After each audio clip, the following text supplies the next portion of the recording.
Hello friends, सबको जय मसीह की। आज संडे का दिन, सब्त का दिन। आइए हम कुछ बातें आज हम आपसे करना चाहते हैं। आज की बातें हैं धर्म। अक्सर हम धर्म पे बातें करते हैं कि मसीहत को मानने से हमारा धर्म परिवर्तन हो जाता है, या और भी कई ऐसी चीज़ें सुनने के लिए मिलता है। तो आज हम उसी पर चर्चा करने जा रहे हैं कि आखिर धर्म है क्या। हमें ये समझना है कि आखिर धर्म है क्या, धर्म की व्याख्या क्या है। तो आज हम देखते हैं, चलते हैं द्वापर में, जब राम जी का समय था, राम भगवान का समय था। और जैसा कि आप जानते हैं, मेरा नाम शिव कुमार है, और जहाँ तक मैंने भगवद गीता, रामायण सभी पढ़ी हुई है और मुझे पता है, हम देखते हैं कि जब राम के समय में हम देखते हैं कि रात को राम को राज्य अभिषेक होना था, उसको राज्य का अभिषेक मिलना था। और उसी दिन उसे यह फरमान जारी होता है कि उन्हें वनवास जाना है। 14 वर्षों का वनवास राम ने काटना है, ऐसा फरमान हुआ। और राम जी ने क्या किया, अपना वस्त्र उतारे और जो जंगल में पहनते हैं साधारण वस्त्र पहने, और वो जंगल चले गए। यानी कि अपनी माँ की आज्ञा, अपने पूर्वजों की आज्ञा उसने मानी और जंगल चला गया 14 वर्ष के वनवास के लिए। और जब हम थोड़ा सा और आगे बढ़ते हैं तो हम क्या देखते हैं कि उसका छोटा भाई जो भरत था, वो राम से मिलने के लिए जाता है, और उनकी खड़ाहों को, जो वो चप्पल पहनते थे, जो खड़ाऊ पहनते थे, वो उसे उठा के ले आता है, उस राजगद्दी पर विराजमान कर देता है जिस पे कि राम बैठने वाला था। क्योंकि वो कहता है कि भाई, ये आपका हक है, इस पे आप मेरे बड़े हो, इस पे आपने बैठना था, आप ही उसके तो उत्तराधिकारी हो, मैं आपकी जगह नहीं ले सकता। इसलिए जब तक आप 14 वर्ष की वनवास काट के ना आओगे, तब तक मैं आपका इंतजार करूँगा। मेरे मित्रों, धर्म क्या है? धर्म है अपनी कहे हुए, अपने पूर्वज ने जो हमें आज्ञाएं दी है, पूर्वज ने जो हमें मान्यताएं दी हैं, हमें उसके कामों को करने के लिए। मैं जहाँ तक समझता हूँ कि उस जगह पर मैं या अगर आप होते तो अभी राजगद्दी मिलने वाली है, और कोई मुझे बोल दे कि भाई तू जंगल चला जा 14 सालों के लिए, तो मैं सोचता हूँ कि मैं तो लड़ मर मिटूँगा। और ऐसा ही होता है। आज हम देखते हैं समाज में भाई भाई का दुश्मन है, पड़ोसी पड़ोसी का दुश्मन है। हम सभी एक दूसरे को हम देखते हैं कि छोटी छोटी सी एक एक इंच के जगह के लिए, जब ज़मीनी जगह के लिए लोग मार काट करने लगते हैं। आप न्यूज़ देखेंगे, 100 रुपये के लोग आज जान निकाल रहे हैं। तो कहने का मतलब है कि धर्म है क्या? धर्म की हानि है ना, धर्म की हानि। और जब मैं थोड़ा सा और आगे बढ़ना चाहूँगा, तो भागवत गीता जब आपने पढ़ा होगा, तो वहाँ पे मैं आपको पढ़ के सुनाना चाहूँगा। मेरे पास भागवत गीता है भी, और मैं पढ़ता हूँ। तो मैं भागवत गीता से आपको पढ़ के सुनाना चाहूँगा कि भागवत गीता 4 अध्याय और उसका 7 और 8 श्लोक में कुछ इस प्रकार से कृष्ण अर्जुन को उपदेश देता है कि यदा यदा ही धर्मस्य ग्लानि भवति भारत, अभ्युत्थानं धर्मस्य तदनन्तरं सृजाम्यहम्, परित्राणाय साधूनां विनाशाय च दुष्कृतानां, धर्मस्थापनार्थ सर्वभारते युगे युगे। कुछ उच्चारण में अगर प्रॉब्लम होती है तो हमें माफ़ करें, आप बेशक पढ़ सकते हैं। वहाँ पे कुछ इस प्रकार लिखा है कि धर्म की जब जब हानि होती है, जब जब धर्म की हानि होती है, कृष्ण अवतार लेते हैं, कृष्ण जी अवतार लेते हैं, और उस अधर्मियों को, उस पापियों को मार के एक नई धर्म की सृष्टि करते हैं। मेरे मित्रों, मेरे प्रियो, मैं आपसे पूछना चाहता हूँ, आज मैं ये आपसे जानना चाहता हूँ कि धर्म की हानि है क्या? धर्म है क्या? धर्म यही है कि हमें जो आज्ञाएं मिली है, हमें उसको पूरा करना है। लेकिन क्या आज हम अपनी आज्ञाओं को पूरा कर रहे हैं? क्या आज हम अपनी आज्ञाओं पे चल रहे हैं? क्या आज अपनी आज्ञाओं को, जो हमें आज्ञा दी गई है, क्या हम उस पर खड़े उतरे हैं? क्या राम को जब वनवास दिया गया था, क्या राम ने पलट के किसी को जवाब दिया कि नहीं, मैं तो नहीं जाऊंगा, मैं इस घर का बड़ा बेटा हूँ, 4 भाई हैं, चारों में से मैं बड़ा हूँ, मेरा सब कुछ मेरा उत्तराधिकारी है, मेरा राज्य अभिषेक होना है, है, मेरा सब कुछ होना है, मैं ही इस जगह का मालिक रहूँगा, मैं नहीं जाऊँगा, जो करना है कर लो। क्या राम ने ऐसा किया? नहीं, राम ने अपना पुत्र धर्म अपनाया, अपनी माँ बाप की आज्ञाओं को माना। क्या आज हम जो अपने माँ बाप ने हमें आज्ञा देते हैं, क्या हम उसे मानते हैं? क्या जो हमारा धर्म ग्रंथ हमें आज्ञा देता है, हम उसे मानते हैं?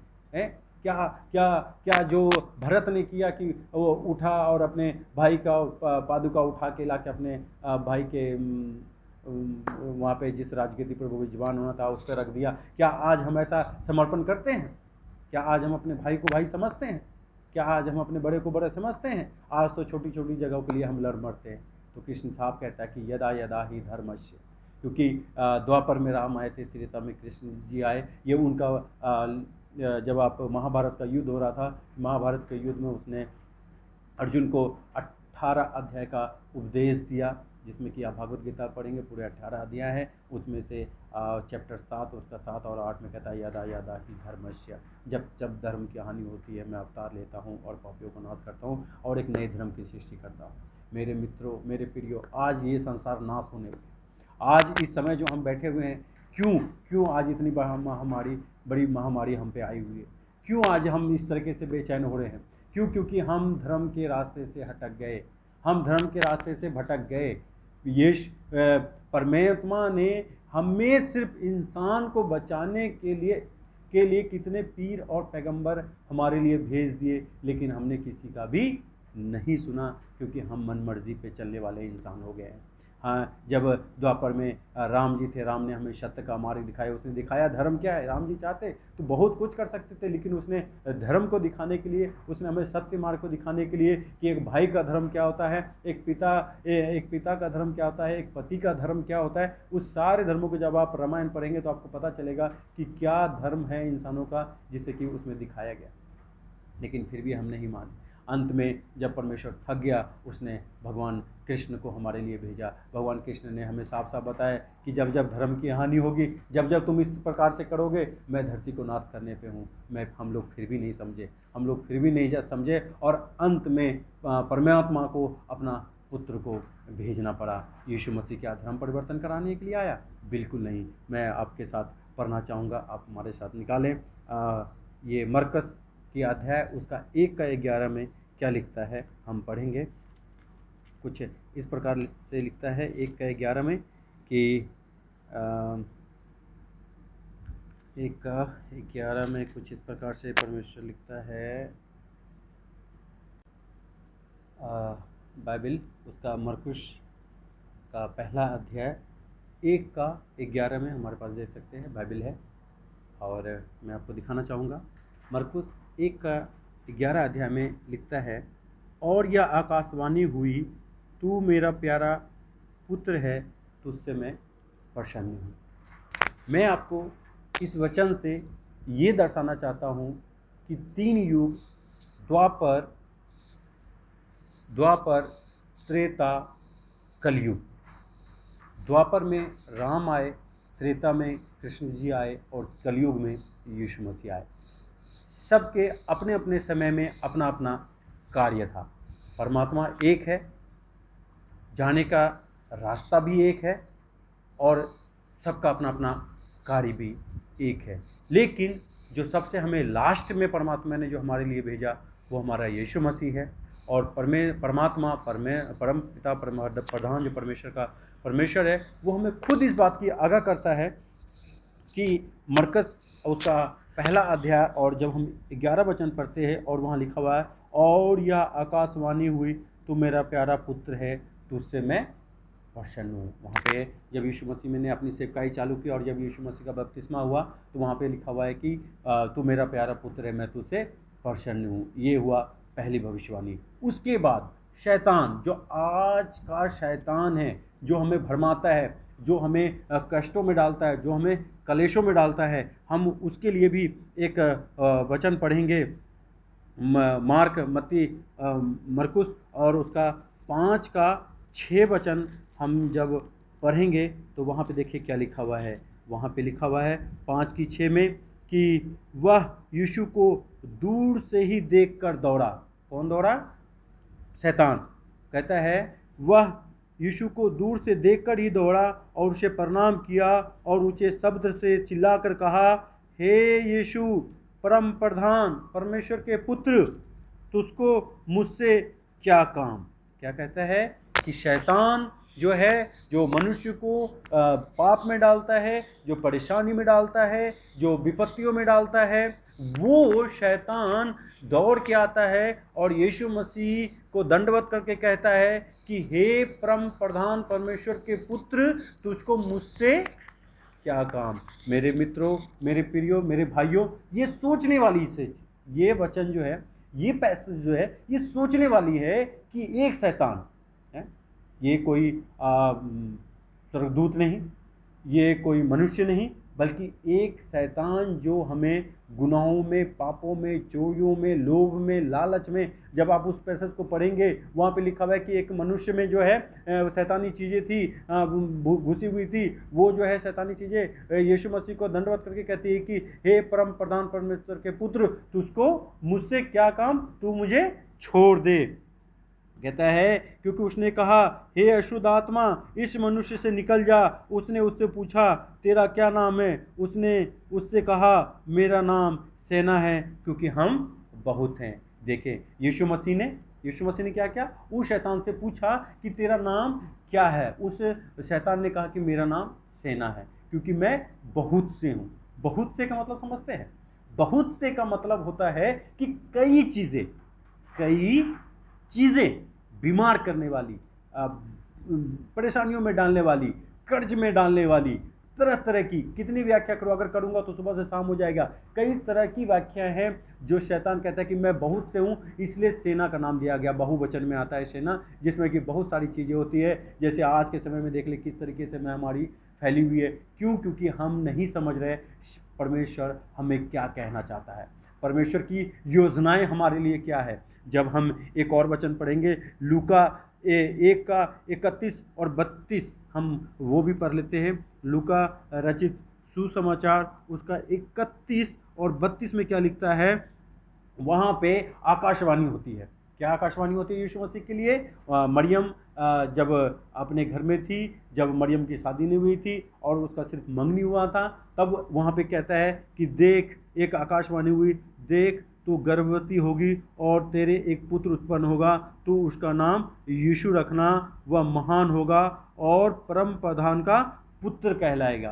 क्या कहलाएगा? एक बार फिर से इस वचन को ध्यान दीजिएगा। जब मरियम कुंवारी थी, उसके पास एक आकाशवाणी हुई, जिस तरीके से कि हमारे कृष्ण के जन्म के लिए जब वो जेल में थे, तब देवकी के पास आया था परमेश्वर के फरिश्ते, और उसने कहा था कि हे देवकी, तेरा जो 8वां पुत्र होगा वह कंस के कलेशों से तुम्हें क्या करेगा? आजाद करेगा। मेरे मित्रों, वहां पे कृष्ण जो है कंस के चंगुल से बचाने के लिए आया था। लेकिन इस जगह पे, यहाँ जो पैसेज है, यहाँ पे लिखता है कि वो मरियम को कहता है कि हे मरियम, तू एक पुत्र जनेगी, तू उसका नाम यीशु रखना, क्योंकि वह परम प्रधान परमेश्वर का पुत्र कहलाएगा। यहाँ पे कहता है कि परम प्रधान परमेश्वर का पुत्र कहलाएगा, और वहां पे शैतान कहता है कि हे परम प्रधान परमेश्वर के पुत्र, तुझको मुझसे क्या काम, तू मुझे छोड़ दे, क्योंकि मैं बहुत सारा हूं। यीशु मसीह उसको कहता है कि तू एक सुरों के झुंड में चला जा, मतलब यीशु मसीह उसको मार देता है। वो गहरे जल के अथाह में डाला जाता है, जब आप वहां पे पढ़ेंगे।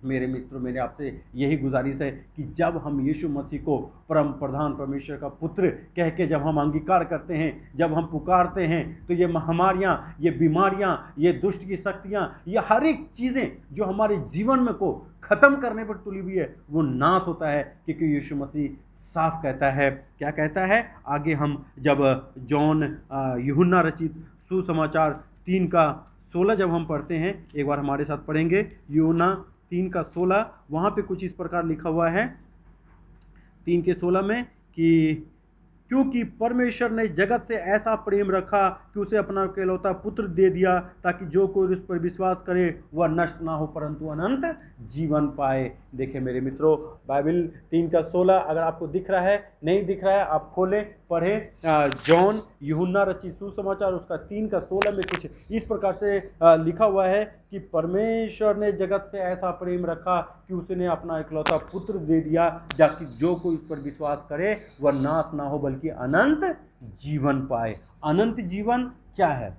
अनंत जीवन क्या है ये मैं आपको अपने अगले वीडियो में बताऊंगा। हमारे चैनल पर बने रहे, हमारे चैनल को लाइक करें, सब्सक्राइब करें। मैं आपको ऐसी ऐसी भेद की बातें बताऊंगा जो आज तक ना तो आपने सुनी होगी ना किसी से जानी होगी। आज बहुत से भरमाने वाली आत्माएं हैं, बहुत से भरमाने वाले लोग हैं जो हमें मसीह के रास्ते से हटाना चाहते हैं। मेरे प्रियो, मसीह जो है धर्म परिवर्तन कर ले नहीं, वो हमें बचाने के लिए आया है। क्योंकि सबका अपना अपना एक दौर था, एक समय था जब हम नोकिया 800 यूज़ करते थे। आज वो समय है जब हम एंड्रॉयड फ़ोन यूज़ करते हैं, जब हम आईफोन यूज़ करते हैं। एक समय था जब ड्राइवर की ज़रूरत होती थी, लोग गाड़ियों को चलाने के लिए ड्राइवर की ज़रूरत होती थी, लेकिन आज विदेशों में आप देखेंगे बगैर ड्राइवर की गाड़ियाँ चल रहा है। मैं इस बात से आपको ये समझाना चाहता हूँ कि जिस तरीके से समय बदलता है, जिस तरीके से समय करवट लेता है, उसी तरीके से परम पिता प्रधान परमेश्वर हमें अपने बंदे भेजते हैं अलग अलग रीति से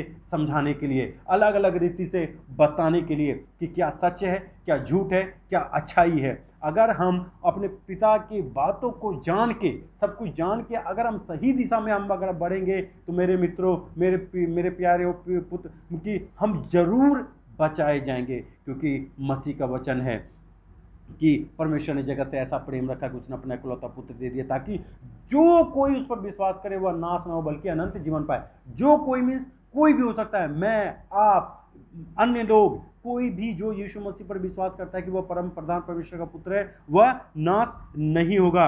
एक वचन और मैं आपको पढ़ के यहाँ पे समाप्त करना चाहूँगा क्योंकि बहुत ज़्यादा लंबा हो जाएगा। मैं इतना लंबा वचन को खींचना नहीं चाहता क्योंकि मैं जानता हूँ लोगों को आज इतना समय नहीं है कि वो 1-1 घंटे का वचन सुन सके। इसलिए मैं आपके पास 15 से 20 मिनट का मैसेज लेके आता हूँ। मेरे चैनल पे लगातार बने रहें, आप मैसेज करें, मुझसे सवाल करें, मैं आपके सारे सवालों को जवाब दूंगा। आगे एक वचन पढ़ के मैं वचन ख़त्म करना चाहूँगा। इसी यूहन्ना 5 का यूहन्ना हमारे साथ निकालेंगे, जॉन चैप्टर और उसका 5:19 में क्या लिखा हुआ है? 5:19 में लिखा हुआ है, इस पर यीशु ने उनसे कहा, मैं तुमसे सच सच कहता हूँ, पुत्र आपसे कुछ नहीं कर सकता, केवल वह जो पिता को करते देखता है, क्योंकि जिन जिन कामों को वह करता है उन्हें पुत्र भी उसी रीति से करता है। क्या लिखा हुआ है कि यीशु मसीह अपने से कुछ नहीं करता। अगर यीशु मसीह अपने से कुछ करता तो हम उसकी बातों को नहीं मानते, क्योंकि यीशु मसीह कहता है कि पुत्र जो है, उसी रीति से यीशु ने कहा, मैं तुमसे सच सच कहता हूँ, पुत्र आपसे कुछ नहीं करता। जो परम प्रधान परमात्मा परमेश्वर यीशु मसीह को आज्ञा देकर इस जमीन पे भेजा है वही वो करता है। अगर हम उनकी बातों को सुन के, अगर हम उनकी बातों पर लग के अगर हम नहीं चलेंगे तो हम जरूर नाश होंगे। आगे हम वो लिखता है 5:22 में, हम लास्ट पढ़ेंगे। 5:22 में लिखता है कि पिता किसी का न्याय नहीं करता परंतु न्याय करने का सब काम पुत्र को सौंप दिया है, कि सब लोग जैसे पिता का आदर करते हैं वैसे पुत्र का भी आदर करें। मेरे मित्रों, मेरे सहभागियों, मेरे भाइयों, मेरी बहनों, साफ लिखता है कि पिता किसी का न्याय नहीं करता, वो अपना सारा अधिकार किसको दे दिया है? पुत्र को दे दिया है। क्यों दिया है? कि जैसे हम ये परम पिता परमेश्वर का जैसा आदर करते हैं वैसे हम यीशु मसीह का भी आदर करें और उनकी कहे हुए आज्ञाओं पर चले। जिस समय जो आया वो समय सत्य का था। मैंने आपसे पहले ही कहा कि राम के जैसा मनुष्य ना तो आज संसार में कोई हुआ और ना ही कोई होगा, क्योंकि इतने बड़े साम्राज्य को त्याग देना ये किसी के बस की बात नहीं थी। वो उस समय में जब इस संसार में कुछ भी नहीं था। आज तो बहुत कुछ है। वो संसारिक चीज़ें थी। जब कृष्ण जी आए, उसने कंस से लड़ा, कितनी व्याख्या हुई। जब आप महाभारत पढ़ेंगे, जब आप भागवत गीता पढ़ेंगे, आपको नॉलेज होगा। और वहाँ पे कृष्ण ने कहा, यदा यदा ही धर्म से, जब जब धर्म की हानि होती है तब तक मैं अवतार लेता हूँ और पापियों का नाश करता हूँ। आज वो धर्म खत्म होने पे है। आज हम आज्ञाओं को पूरा करने वाले नहीं हैं। फिर भी हमारे पिता को दया आई और उसने यीशु मसीह को भेजा ताकि अब भी हम उसकी बातों को सुन लें और हम बचाया जाए। तो मैं इस जाते मैसेज को ज़्यादा ना खींचते हुए हम यहीं पे आपको जय मसीह की कहना चाहेंगे, सत श्री अकाल कहना चाहेंगे, सबको प्रणाम कहना चाहेंगे। चाहे जो भी सोचे, इस मैसेज को गलत धारणाओं से ना लें। मैं किसी भी धर्म की हानि के लिए नहीं बोल रहा, ना तो मैं किसी को गलत बोल रहा हूँ। मैं आपको सच्चाई दिखाना चाहता हूँ कि मैं शिव कुमार कैसे मसीह में आया। तो इस मैसेज से, इस वचन से परमेश्वर आप सबको आशीष दे, आपका घर सलामत रहे, आपका परिवार सलामत रहे। लॉकडाउन का समय है, अपने घरों में रहें, इधर उधर ना जाएं, बेपरवाह ना घूमें, अपने चरणों में बैठे, यीशु मसीह के चरणों में बैठे, परमात्मा के चरणों में बैठें। क्या आपकी योजनाएं हैं, परमेश्वर से बात करें, वो आपकी सारी बातों को क्लियर करेगा। इसी के साथ हम इस मैसेज को समाप्त करते हैं। सबको नमस्ते, जय